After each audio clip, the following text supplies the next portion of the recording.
Okay, we are back.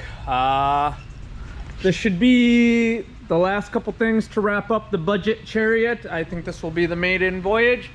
As Texas Street Legal, Lone Star Drift will be this weekend at the Houston Police Academy. It's looking okay, it's looking all right. But we have a few more things to do before we take it drifting. So the first thing we're gonna do, it's kind of already started. One, unplug the ABS unit. I could go cut the wire, but you know what? I'll just plug it back in later. So street car, drift car, boom, intermix. And one thing that is very important is right here, the airbag. Disable that unless you like airbags to the face and the side of the neck. So looks at the second row and boom. Let's see. Oh, you guys are not going to be able to tell what's going on, but anyways, yep, instead of finding it and unplug it, I'm just going to pull the fuse for it, and maybe I put it back later, maybe I don't. I don't know. Depends on the new owner. So hopefully I'm going to go drift it a little bit and win some battles. I better win some battles. And then maybe sell it after this. I don't know, maybe rent it. Who knows? We'll figure it out though. And another thing I want to work on is the e-brake, so we can get that lock up. I didn't have time to find a seat, so we're gonna let it roll this weekend. We're gonna get some laps in. So last thing, e-brake. Gonna take the drums off and adjust them, get everything correct, and then change the oil. This is what I use on old turd buckets right here, 15W40. And then also, this is no bueno, but I have to go to O'Reilly's. So got all our lug nuts all the way around, which I did not before.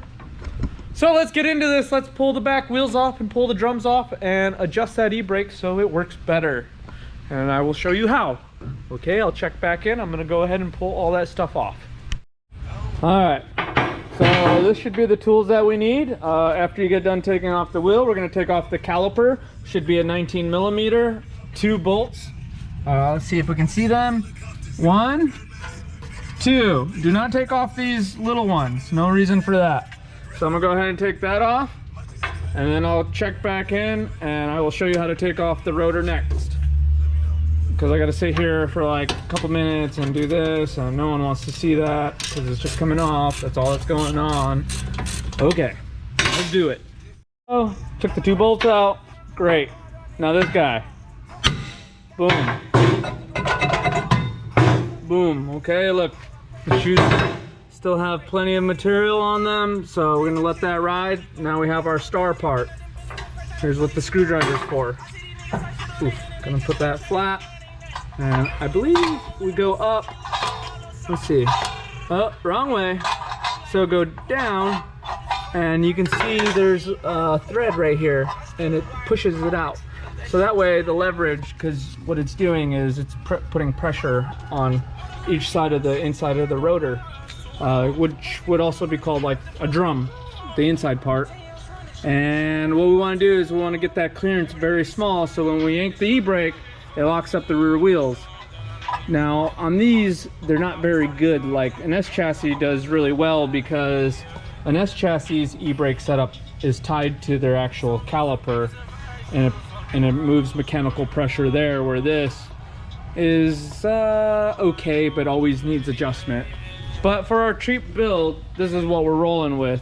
And anyways, I'm gonna do a little bit, and then you know, figure it out, get it kind of snug, and then check back in. Because if you've seen, it kind of came off easy.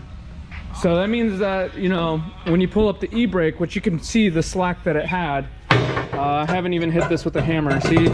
So like, we want that when it's coming off to be kind of snug and be tight. So, you know, same thing, just want it to have less travel when you pull the e-brake.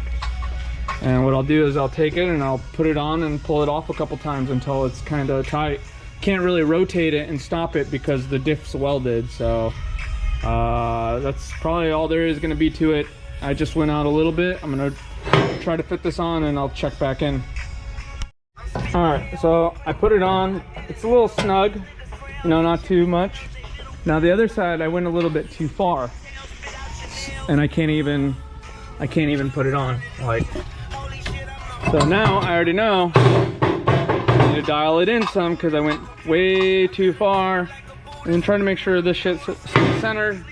Okay, a little hard, one hand. Okay, see? Now let's go check the e-brake actual mechanical part. Usually I would spin it a little and then like, you know, see how snug it is, but same thing, weld the diff. Oh yeah. I think, see that? Ready to party right there. So I'm gonna go ahead and put the pads back on and call that it. Should be pretty good, and maybe when someone else gets here, I'll make sure that each side kind of hitting at the same time, listen to the noises, make sure that they're not adjusted different, maybe check them.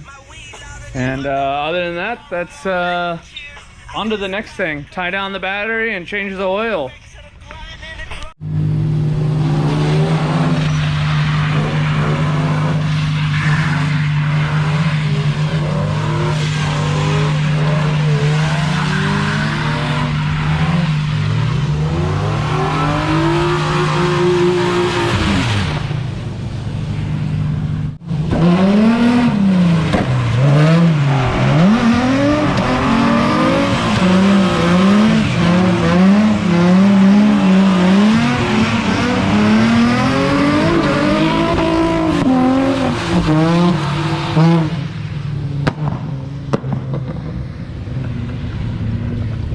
That was sick.